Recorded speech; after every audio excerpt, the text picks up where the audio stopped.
Prepare to attack. Hey there guys, EctoMaster here, and welcome back to another episode of the Overwatch Lookout.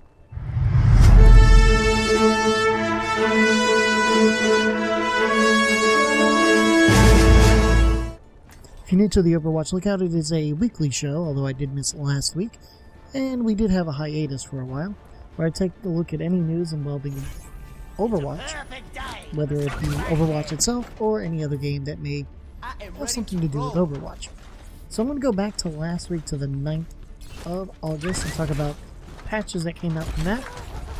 But I'm also going to talk about the news that we have gotten today, or up to today. And by today, I mean August 17th and not the 18th, which is when I think this will be out. I say think because I'm going to try really hard for the 17th, but I think it'll be on Thursday morning. Don't tell me. My ultimate is charging. That being said, let's go ahead and start with the patch notes, and we'll kind of go into that.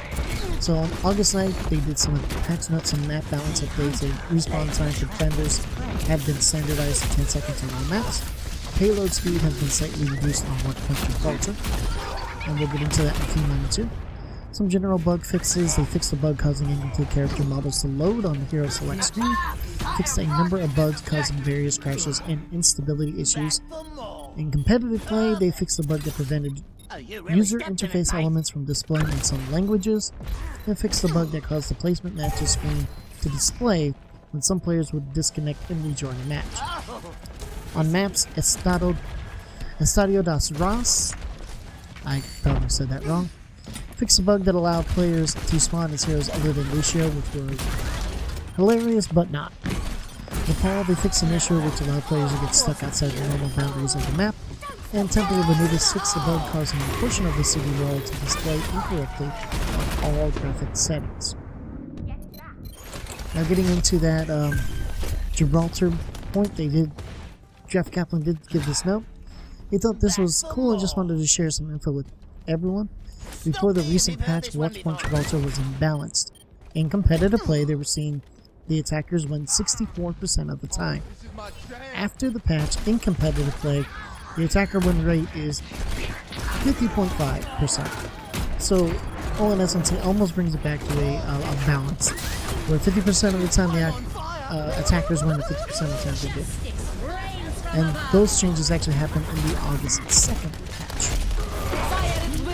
They did go on to talk about some replays, spectating only, and highlights. And Jeff Kaplan says we're very excited to get the opportunity to work on both of the features that was mentioned, a replay system and a spectate only feature. Both have been on our schedule for some time, but have gotten bumped for different reasons. Same people who would work on those features ended up being reprioritized to working on the high bandwidth server technology, Season 2 competitive mode changes, and matchmaking improvements. We also have another feature request in front of the replay system, the ability to save highlights. Some of the work here is a step towards replays, another top requested feature, so it makes sense for this to come first when the time comes. And we're as excited as you guys are for these features. We're really hoping to get time on that. Replay will take a long time. It's a big feature, don't forget. I mentioned that we will address saving highlights before replays. The work helps with replays anyways.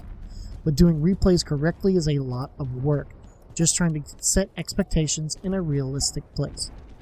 Personally, I wouldn't mind having replays, because sometimes then I can go back and save a replay, and if there was something really cool I did, I can go back and get it. Well, if I wasn't recorded, that would be really great. But I also understand it's going to take some time. And saving highlights would be fantastic. Personally, for me, whenever I'm doing my highlight videos, once I get 5, I record all 5 if I'm planning to play more, log out of the game, and then log back in, so that I can get another fresh 5, and nothing is lost. I've lost some awesome replays, either because A, I made a dumb mistake because I didn't save it, or B, it was erased for another replay. Whether or not it was better is argumentative. As far as Season 2, we have information on that, but we'll get to that in a minute. High bandwidth servers, they did talk about that, and this is from Veneris.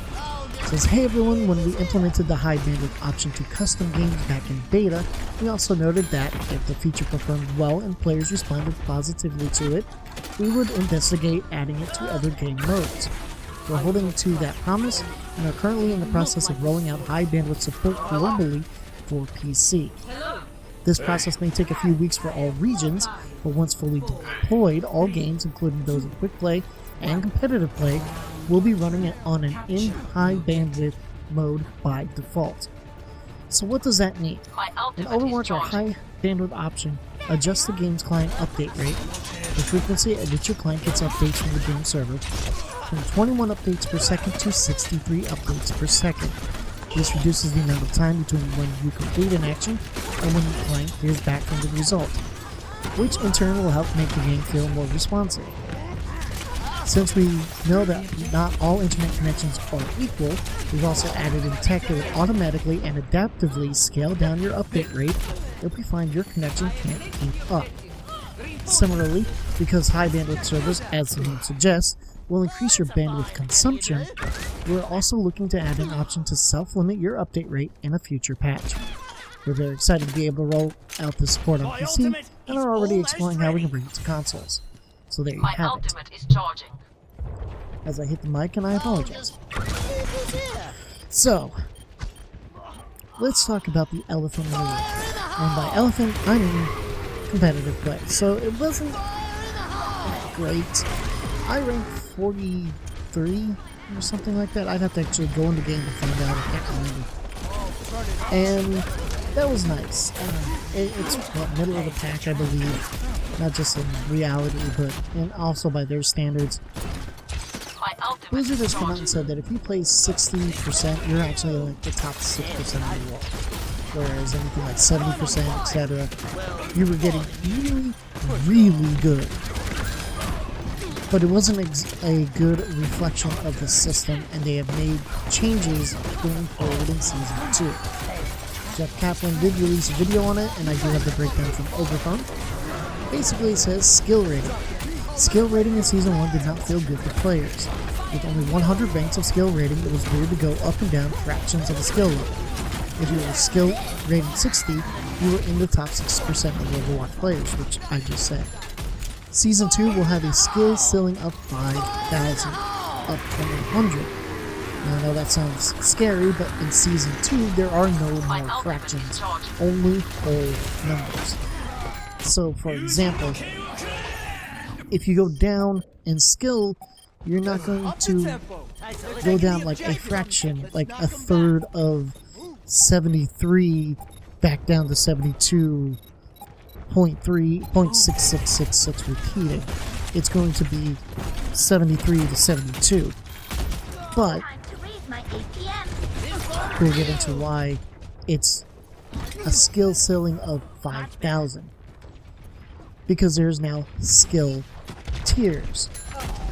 They didn't like that players were associating themselves with a number and that players felt bad when dropping skill rating, even though it's supposed to happen.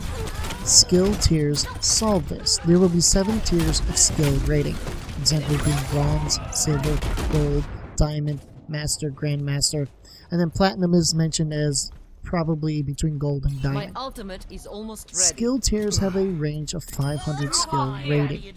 You won't be able to drop out of skill tiers unless you're on the top 2, master and grandmaster. You can only queue with players that are within 500 skill rating of yourself. They'd like feedback from PTR on this, of course.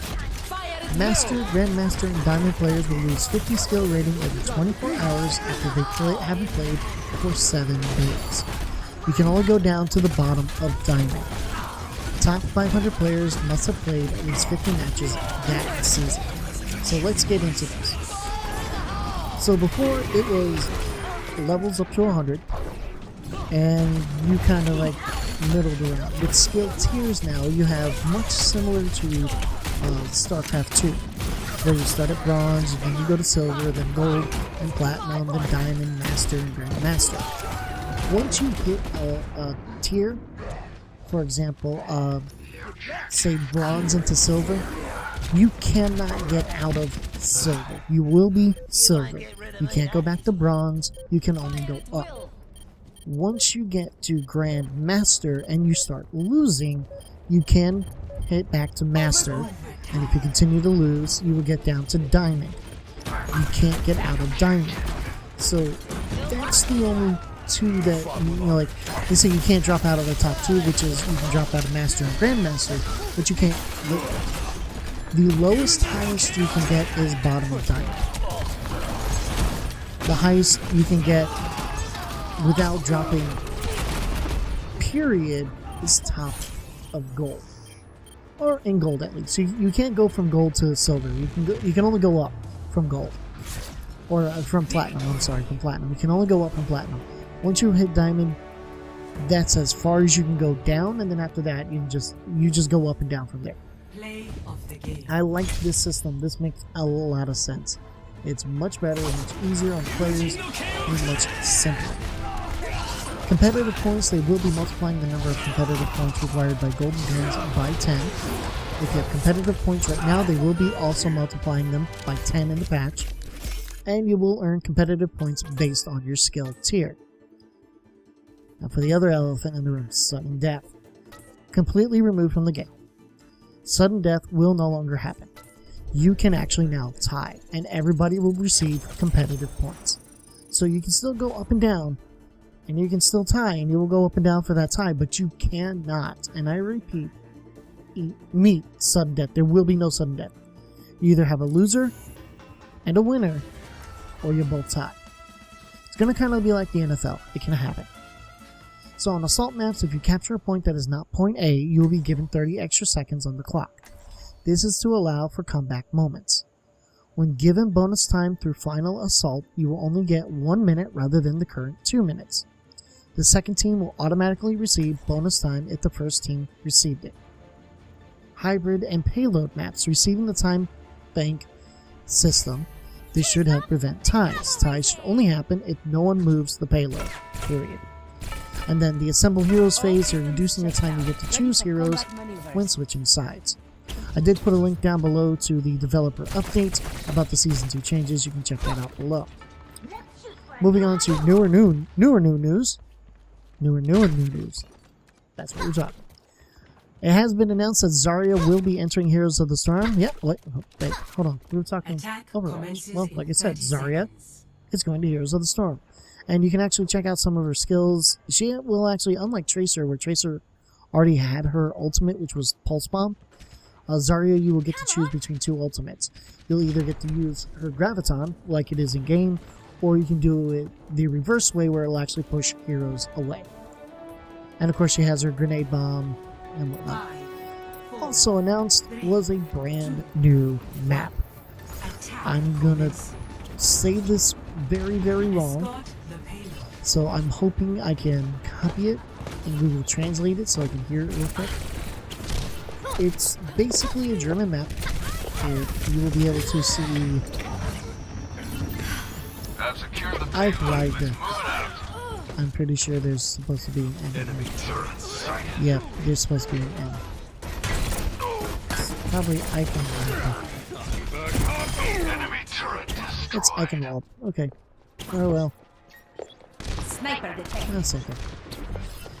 So Eichenwald is going to be the new map. So that's the new map, and I hope you guys enjoyed that. Now there has been some new updates because there is now a patch in the PTR. So we're going to get into the basic stuff. I'm going to do a video on the heroes itself. Let's get into all this. So, general, when activating the ultimate status communication, this mention now reports the number of trudges left on your teleport. When activating the needs healing communication while targeting a teammate, Ana, Lucio, Mercy, and Zenyatta will now tell allies to group up to receive healing. A marker will appear above the player's head, allowing teammates to locate the healer more quickly, which would be nice. Added Torbjorn as an AI-controlled hero and practice versus AI, play versus AI, and custom game modes. And sit and laugh emotes are now unlockable for all heroes. We will show you that in another video. Competitive play. Skill rating is now measured on the 1 to 5,000 scale. Skill rating tiers, and here are the tiers. So 1 to 149. $14.99 is bronze, $1,500 to $19.99 is silver, gold is $2,000 to $24.99, platinum is $2,500 to $29.99, diamond is $3,000 to $34.99, and master is $3,500 to $39.99, and grandmaster is $4,000 to $5,000. It's the smallest. And bronze, silver, gold, platinum, and diamond tiers. Actually, master is the smallest. Look at it. Oh, master and diamond. Dude, what was I thinking? Well, platinum, diamond, master are the smallest. In bronze, silver, gold, platinum, and diamond tiers, a player will not drop out of their tier even if their skill rating falls below the cutoff. In master and grandmaster tiers, a player whose skill rating falls below a player whose skill rating falls below the tier's minimum will drop. Skill rating decay. Players in diamond, master, and grandmaster tiers that haven't participated in a competitive match for 7 days will lose skill rating. Players with a skill rating above 3,000, diamond tier or higher, will lose 50 rating points every 24 hours, but their rating will not fall below 3,000. Competing in a single match will halt skill rating decay. Players who haven't participated in a competitive match for 7 days will immediately drop out of the top 500. Map changes. Several refinements have been made to the time bank system for Hanamura, Temple of Anubis, and Volsky Industries. The time bank system has been added to Dorado, Hollywood, Kings Row, Numbani, Route 66, and North Gibraltar. And time granted for taking objectives on Dorado, Hanamura, Hollywood, Kings Row, Numbani, Route 66, Temple of Anubis, Volsky Industries, and North Gibraltar have been reduced from 5 minutes to 4, so this is all competitive play. Competitive points. Existing competitive points saved in Season 1 will be multiplied by 10. After winning a competitive match, players will now receive 10 competitive points instead of 1. Players will now receive 3 competitive points for a draw. The cost of golden weapons has also been multiplied by 10, from 300 to 3,000. A soft cap is being placed on the number of competitive points that can be saved. Players with more than 6,000 points at the start of Season 2 will no longer accrue points by playing competitive matches. End of season rewards will still be granted to players at the soft cap. Instead of going into sudden death, tied competitive matches will now result in a draw. Players must now win at least 50 competitive matches to be eligible for a spot in the top 500. Players must now complete more matches to clear their penalty status for leaving a competitive match early, and players of drastically different skill ratings, more than 500, will no longer be able to group together in competitive matches. Not gonna go over the hero stuff, we'll come back to that in another video. So map changes, map balance changes. Lockpoint Gibraltar's first checkpoint has been removed. So we all know it's halfway between that and where the new spawn point is. Well, that point is now removed. In their comments, the balance changes that were implemented in previous patches have eliminated the need for Lockpoint Gibraltar to have an extra checkpoint. User interface updates. A new Allied Health Bars option has been added under Options and Controls. Contextual menus have been added to the hero selection screen, giving players the ability to report or group up with other players. Matchmaking UI is now purple in the competitive place queue. Made several minor adjustments to typography in the spectator UI. Back in my day, we'd have this Some bug fixes. General, they fixed a bug that allowed the kill participation metric to go above 100%. A bug that, in the custom game settings, preventing the ability cooldown modifier from affecting Ana. A bug that caused heroes to die when first spawned in a custom game if health and damage modifiers were used simultaneously. A bug preventing the hero list in custom game settings from being organized alphabetically. The spectate option now becomes unavailable. The button will be grayed out when all spectator slots have been filled in a custom game lobby. Fixed an issue causing an in-game statistic to run off the edge of the screen in 6:10 aspect ratio. They fixed a bug that caused Bastion to become stuck and the AI continuously healing himself in the spawn area. So, for heroes, appropriate sound effects now play when Ana shoots barriers, shields, and armor. Diva no longer communicates her ultimate status for self-destruct while charging her call mech ultimate. Hanzo's Spirit Dragon voice line now plays when using his Okami and Lone Wolf skins. Fix an issue Fixed various issues with Junkrat's emote and highlight animations. An issue causing May's ice wall to push herself to the side when cast at her feet. A bug preventing May's ice wall from being destroyed by a moving payload. A bug that prevented May's ice wall from appearing at the target location when cast. A bug allowing a Reaper to reach unintended map locations using Surrender Step. A bug causing Reinhardt's shield to jitter when turning in third person. An issue that prevented Roadhog's chain from displaying correctly in some situations. Several issues with Symmetra's emotes and highlight intros. The scarf on Tracer's signature skin is no longer stiff in the hurdle. Highlight intro, her slipstream skin. A bug preventing overtime from being triggered while Zenyatta is using Transcendence. And the names of Tracer's Sprinter and Track and Field skins now display correctly. And for maps, they fixed an issue preventing Genji and Hanzo from reliably climbing a specific crate on Watchpoint through. So those are all the updates. There you have it, guys. 2 weeks and all the info you need. I am EctoMaster. If you enjoyed this update video, we'll be back next week with more. Until then, I'll see you in the next round.